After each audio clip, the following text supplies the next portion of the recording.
चलिए आज एक ऐसी मास्टर क्लास की बात करते हैं जो एक बहुत ही बुरे साल से निकल कर आई। साल था 2001। 9/11 के हमले और आर्थिक मंदी की वजह से बहुत ही मुश्किल दौर था। लेकिन वॉरेन बफेट के उस साल के शेयर होल्डर लेटर में निवेश और बिजनेस के बारे में कुछ ऐसी बातें छिपी हैं जो आज भी उतनी ही जरूरी हैं। तो चलिए इस खजाने को जरा खोल कर देखते हैं। -6.2%। 2001 में बर्कशायर हैथवे की बुक वैल्यू, जो कंपनी की असल कीमत का एक पैमाना है, वो इतनी गिर गई थी। ये कोई छोटा मोटा नुकसान नहीं था, ये $3.77 बिलियन का भारी नुकसान था। किसी भी लिहाज से देखें तो ये एक खराब साल था। लेकिन कहानी यहां खत्म नहीं होती। अब जरा पिक्चर को जूम आउट करते हैं। एक साल के इस नुकसान के बावजूद 1964 से लेकर 2001 तक बर्कशायर ने अपने शेयर होल्डर्स के लिए 1,94,936% का रिटर्न दिया था। यह नंबर अविश्वसनीय है। तो एक तरफ एक साल का घाटा और दूसरी तरफ दशकों की जबरदस्त कामयाबी। और यहीं पे सबसे बड़ा सवाल खड़ा होता है। एक ऐसा साल जिसमें कंपनी ने अरबों डॉलर गंवा दिए, उसे वॉरेन बफेट ने संतोषजनक क्यों कहा? इसका जवाब हमें उनकी सोच के बिल्कुल केंद्र में ले जाता है, जो आम सोच से बहुत अलग है। तो इसका राज क्या है? देखिए, बफेट के लिए परफॉर्मेंस को कभी अकेले नहीं देखा जाता। ये हमेशा रिलेटिव होती है। मतलब इसकी तुलना हमेशा बाकी मार्केट के परफॉर्मेंस से की जानी चाहिए। और ये आंकड़े पूरी कहानी खुद ब खुद बता देते हैं। जहां बर्कशायर ने 6.2% का नुकसान उठाया, वहीं S&P 500 इंडेक्स, जो अमेरिकी बाजार का एक बड़ा बेंचमार्क है, वो पूरे 11.9% गिर गया। मतलब बर्कशायर ने असल में बाजार से 5.7% बेहतर परफॉर्म किया। और वॉरेन बफेट की दुनिया में इसी को जीत कहते हैं। और ये कोई नई सोच नहीं थी।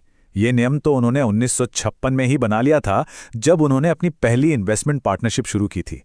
उनका फोकस हमेशा से मार्केट को हराने पर रहा है, चाहे मार्केट ऊपर जाए या नीचे।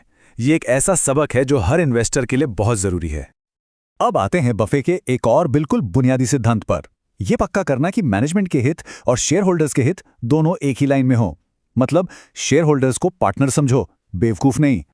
बफे और चार्ली मंगर ना तो कोई कैश सैलरी लेते हैं और ना ही स्टॉक ऑप्शन। उनका फायदा नुकसान सीधे सीधे शेयर होल्डर्स के फायदे नुकसान से जुड़ा है। उन्होंने उस अपमानजनक बर्ताव की कड़ी आलोचना की जो एनरॉन जैसी कंपनियों में देखा गया, जहां सीईओ अपनी जेबें भर रहे थे जबकि शेयर होल्डर्स बर्बाद हो रहे थे। बफेट ने इस छोटे से मजाकिया किस्से से उस मानसिकता पर निशाना साधा जिसकी वो आलोचना करते हैं। मतलब जहां सीईओ अपने पर्सनल फायदे के लिए नियमों को अपने हिसाब से मोड़ने की कोशिश करते हैं, भले ही इससे कंपनी के असली मालिकों को कितना भी नुकसान क्यों ना हो। बर्कशायर का मुख्य बिजनेस है इंश्योरेंस, और 2001 के साल ने यह दिखा दिया कि इस बिजनेस में अनुशासन कितना जरूरी है। बफेट ने कामयाबी के लिए 3 खास नियम बताए हैं। इंश्योरेंस बिजनेस को समझने के लिए फ्लोट को समझना बहुत जरूरी है। सोचिए, ये वो पैसा है जो इंश्योरेंस कंपनियां प्रीमियम के तौर पे इकट्ठा करती हैं और क्लेम चुकाने से पहले तक उस पैसे को इन्वेस्ट कर सकती हैं। सही मायनों में ये बर्कशायर का फाइनेंशियल इंजन है। ये 3 नियम एक फायदे वाले इंश्योरेंस बिजनेस की नींव है। पहला, सिर्फ वो ही रिस्क लो जिसे समझ सकते हो। दूसरा, ये पक्का करो कि कोई एक बड़ी घटना आपको दिवालिया ना कर दे। और तीसरा, बेईमान लोगों के साथ बिजनेस करने से बचो। सुनने में तो आसान लगता है ना, लेकिन इसे निभाना बहुत मुश्किल है। और यहां बफेट की ईमानदारी देखिए, कमाल की है।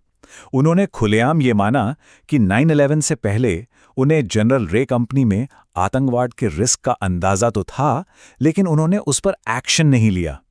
मतलब उन्होंने बारिश की भविष्यवाणी तो की, लेकिन उससे बचने के लिए नाव नहीं बनाई। चलिए अब उस चीज पर आते हैं जिससे बफेट को सख्त नफरत है। वो है घुमावदार और धोखा देने वाली भाषा। उनका मानना है कि ये अच्छी सोच की सबसे बड़ी दुश्मन है। इस मजेदार उदाहरण के साथ बफेट प्रो फॉर्मा और EBITDA जैसे फैंसी शब्दों का मजाक उड़ाते हैं।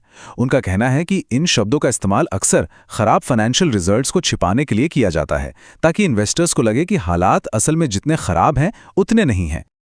एक और जबरदस्त कहानी ये उस आदमी के बारे में है जिसके परिवार को उसकी मौत के बाद भी हर महीने किराए के सूट का बिल आता रहा। बफे इसका इस्तेमाल ये समझाने के लिए करते हैं कि कैसे इंश्योरेंस कंपनियों को दशकों बाद भी छिपी हुई देनदारियों का सामना करना पड़ सकता है, जैसे एस्बेस्टस के क्लेम जो अचानक से सामने आ जाते हैं। बफेट का मानना है कि लॉस डेवलपमेंट जैसे शब्द सुनने में ऐसा लगता है कि नुकसान तो समय के साथ अपने आप बढ़ते हैं। वो कहते हैं कि सच्चाई ये है कि मैनेजमेंट ने अतीत में लागत का गलत अंदाजा लगाया था, तो इसे सीधे सीधे उप्स कहना ज्यादा ईमानदारी होगी और इससे मैनेजमेंट को अपनी गलतियों से सीखने में भी मदद मिलेगी। और आखिर में आइए बफेट के भविष्य को लेकर विनम्र और यथार्थवादी नजरिए को देखते हैं। 2001 में भी बफेट अपने शेयर होल्डर्स के साथ पूरी तरह से ईमानदार थे। उन्होंने साफ साफ मान लिया था कि कंपनी के शुरुआती दिनों वाले असाधारण रिटर्न को दोहराना अब नामुमकिन होगा। और इसकी दो सीधी सादी वजहें थीं।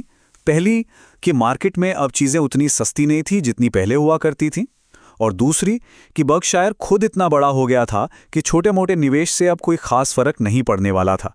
उन्हें अब बड़ा फायदा कमाने के लिए हाथियों का शिकार करना था, मतलब बहुत बड़े अधिग्रहण, और ऐसे मौके रोज रोज नहीं मिलते।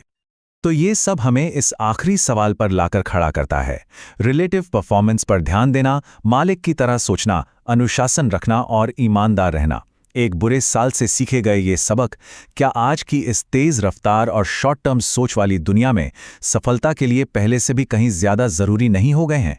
ये एक ऐसा सवाल है जो आज पहले से कहीं ज्यादा मायने रखता है।